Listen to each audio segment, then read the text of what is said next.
Let's get it. Come on. Here we go.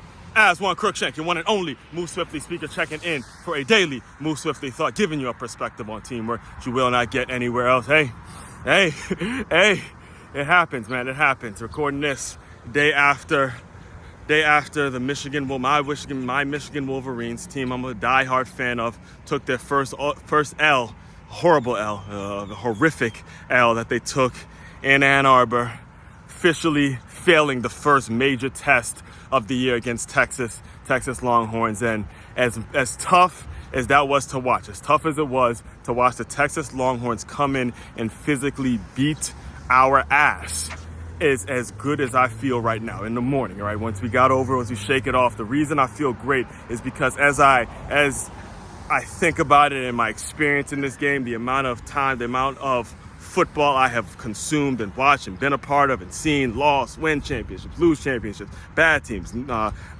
mediocre teams that were absolutely terrible. As much football as I've watched in my entire life, as much as I've learned from the game, there's nothing better than getting that ass kicked and then the next morning, getting your mind right, getting focused, getting right where you need to be to come back the next week and start to get this shit right. Because what happens during these losses, what happens during these times is we start to see the real motherfuckers, straight up. We start to see the motherfuckers who are really about it, who really believe in it, who really want it, who really are able to face adversity, have the resilience to take one on the chin and keep on fucking moving. That's what makes a champion, man. That is what makes a champion, regardless of how bad it looked bad. I'm telling you right now, I'm going to get into my thoughts in terms of the analytics of the game and how it went and how we were plain and simple. We were outcoached, outplayed, outmanned, everything across the board. It looked like a varsity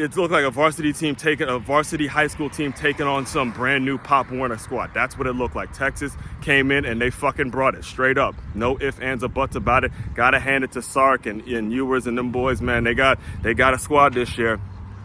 At the end of the day, you got to give credit where credit is due. However, at the same time, do not get so excited in September, right? Remember, we are still in September, and there's still a championship culture. There's still a championship mindset. There's a couple things we have to understand when it comes to this loss. First thing that has to be clearly stated, straight up and down, all right? And this is true in every level of football, every level of life, every sport, everything. Whenever you are at the top of something, whenever you're the national champion, or whenever you are dubbed as the greatest, right? When you've won, you've made it to the top, people love to see you fail. People cannot wait for the day in which they see your demise. That is just good. That's just part of the game, man. That's just part of ball. It's just what's going to happen. So you just got to accept the fact that, hey, yep, they planted the Texas flag right on Michigan's logo, all that stuff. People love to see you fail. So obviously we're going to get it. However, at the same time, now we start to see the culture. We got to start to see what we're actually made of. And, excuse me.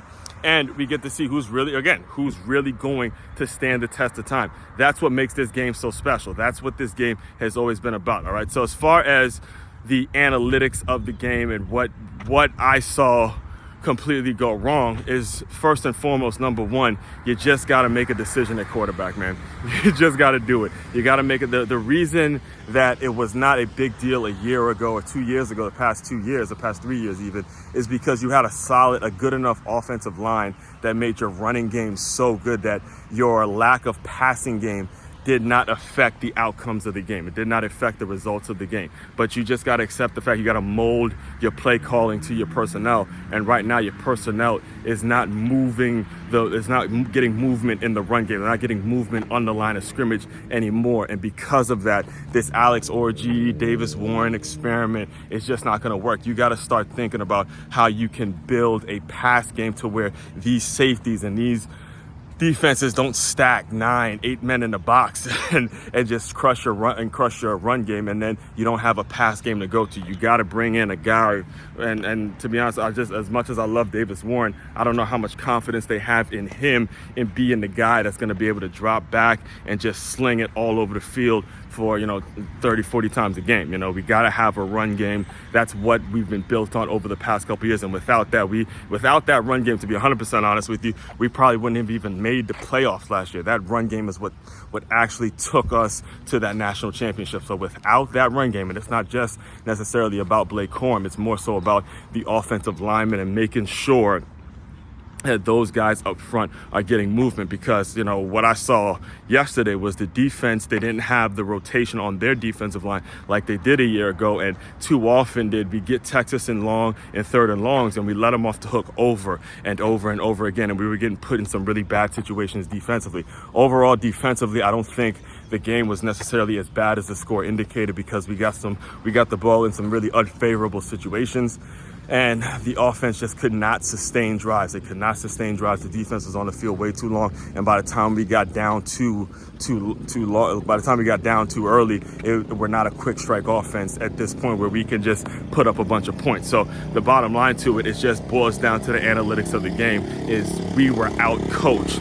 Their strengths, they turned the game into what we wanted to turn the game into, which was just pound the rock, pound the rock, pound the rock, pound the rock. And we couldn't match up because we just didn't have the pass game to complement a run. We didn't have the pass game to complement a run game that was virtually non-existent throughout the game. So before we start hitting the panic button and start, I personally would like to see Jaden Davis get in there, seeing if this thing gets really, really bad, but before we start making changes and panicking about Coach Sherrone Moore and all that, because that's what happens when you win a championship. At this point now, the standard starts to change, and now we got to get back to our standard. We're not going to take too many of these losses before people start calling for Sherrone Moore's head and, a quarterback switch and all that kind of stuff. So before that happens, I do believe that we got to give it about 2 weeks. See the way they look next week. I believe they play Central Arkansas, and then, once USC comes to Ann Arbor, see where we are there when we play Southern California, see how we look, see what kind of game we have there.